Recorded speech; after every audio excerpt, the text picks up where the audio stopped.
what we have right here is the brand new Apple Watch Series 8. And here, wait a minute. No, that was a 7. Delete that.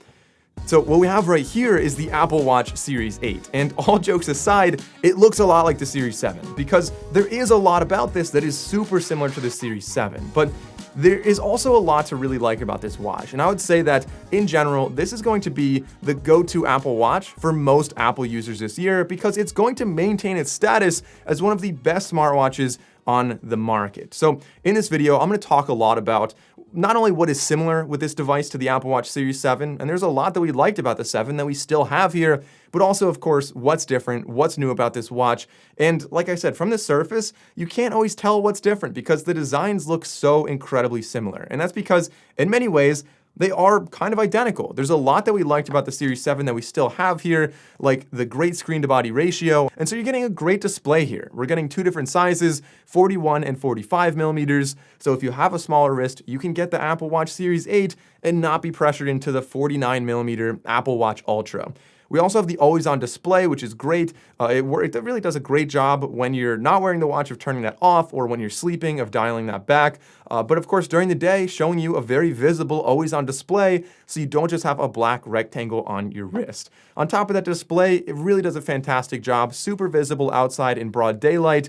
And there are two different bodies of this, the aluminum and the stainless steel. The only reason I mention that is because, well, I think most people will get the aluminum. Some would say that stainless steel doesn't make sense anymore because the more durable option is obviously the Watch Ultra. But I would argue that if you have smaller wrists, it's going to be really nice to get stainless steel in the Watch Series 8. And of course, on the right side, we have our classic digital crown that doubles as an ECG sensor. We've got our button below that. We've got speakers and microphones and everything else that we've been seeing on the previous versions of the Apple Watch. Very similar, like I said, to the Apple Watch Series 7. But there is some stuff that is different. I promise this is not just going to be me talking about the Series 7 here. The first big difference, I think, is going to be especially exciting to females. I think a lot of women are really going to appreciate this and might even upgrade from the Series 7 just for this feature alone. And this is the addition of temperature sensors on here. Now, temperature sensors right off the bat, you might think, is that for the weather? Is that for a fever?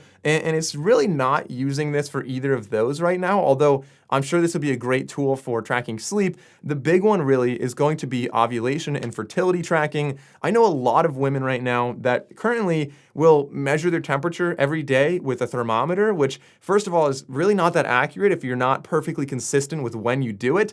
And second of all, it's just such a cumbersome and it's really a nuisance to have to do that. So I think a lot of women will appreciate having the temperature tracking with the watch, and then it can give you essentially a predicted window of ovulation, fertility windows, if you're trying to get pregnant or if you're not trying to, whatever your reason for that is. It's just extra information that really is a big part of health tracking that I think has really been overlooked on a lot of watches.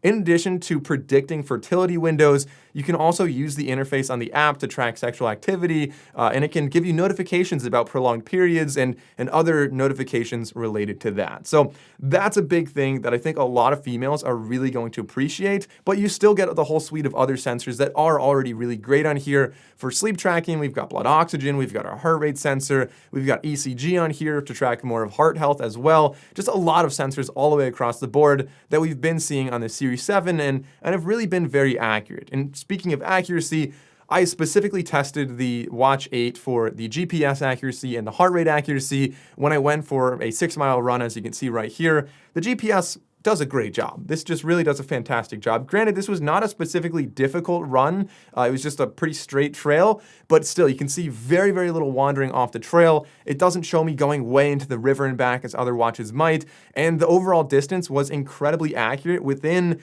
0.05 miles at the end of a 6-mile run, which I was definitely very happy with. On top of that, the heart rate accuracy, this is an optical heart rate sensor on your wrist, but I compared it to a known accurate Polar H10 heart rate strap. And side by side, this did a great job. It was definitely very accurate.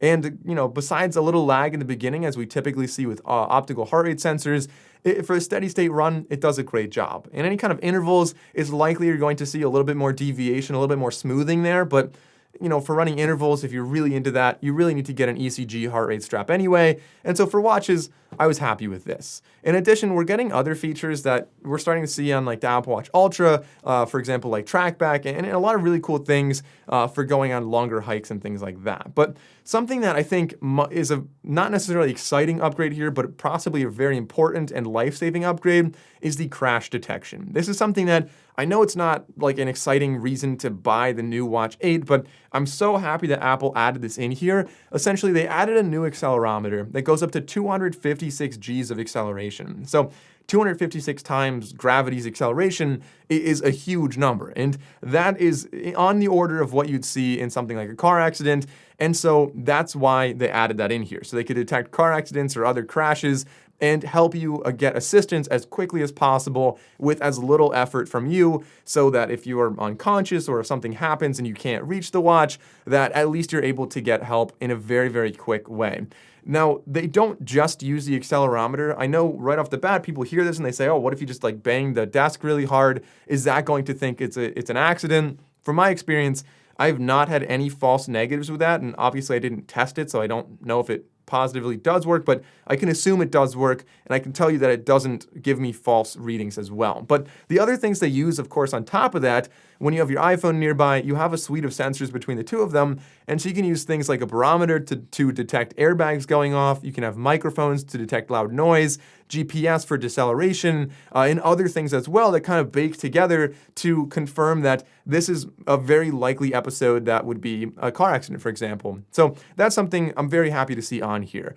Something that I'm not as happy to see on here, although we do have a new chip on here, which, let's be honest, the previous chip was already super, super fast, so not probably a super noticeable difference for most people, but what I was hoping for was an efficiency improvement, and we're still getting the same 18-hour battery life, or claimed 18-hour battery life, which essentially means you will be charging this every day. We're getting low power mode, which should give you a little bit more out of that by dialing back some of the background functions, but realistically, you'll be charging this probably every day, and in all honesty, the Apple Watch is really a front runner in smartwatches. It does a fantastic job. It's got all kinds of cool things. It's really a front runner in accessibility with the pinch features and things like that. There's a lot to like about it. Also, great integration in the ecosystem. But the battery life is always the one thing that is a big point of frustration, at least for me. Having to charge it every night, it kind of sets me back a little bit. Now, these aren't specifically related to this watch in itself, but we are getting some really cool things with watchOS 9. Like I said, with sleep stages is a really great way to analyze your sleep. I'm a huge fan of that.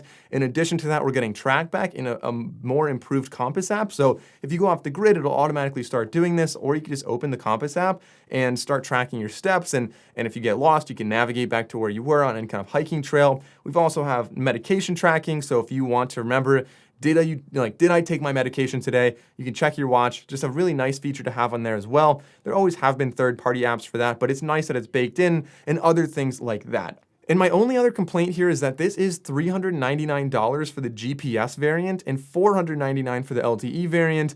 I mean, that's a lot of money for a lot of people, which is why I think a lot of people out there would really appreciate the Apple Watch SE, and I will be making a video on that very, very soon. If you want to see that, definitely go down, click that subscribe button. That video is coming really, really soon, and I've always been a huge fan of the SE products from Apple. I think most people will really love that watch because it's so much similar to this one. But to summarize the Apple Watch Series 8, really, it's what isn't broken doesn't need to be fixed. So the only complaints I have were the battery life, which wasn't broken, but wasn't obviously industry leading. Everything else is really similar, but the upgrades we're getting are the new temperature sensors, which is great for fertility tracking, the crash detection, the low power mode, the new watchOS, which has a lot of other things in there. And I would say that overall, this is not a compelling upgrade from the Watch Series 7, unless you're a female and you want that temperature sensing, but it's definitely a really solid watch. And if you have anything like a Watch 5 or older, maybe even a Watch 6, it's a compelling upgrade because it's a really nice device that runs really smoothly.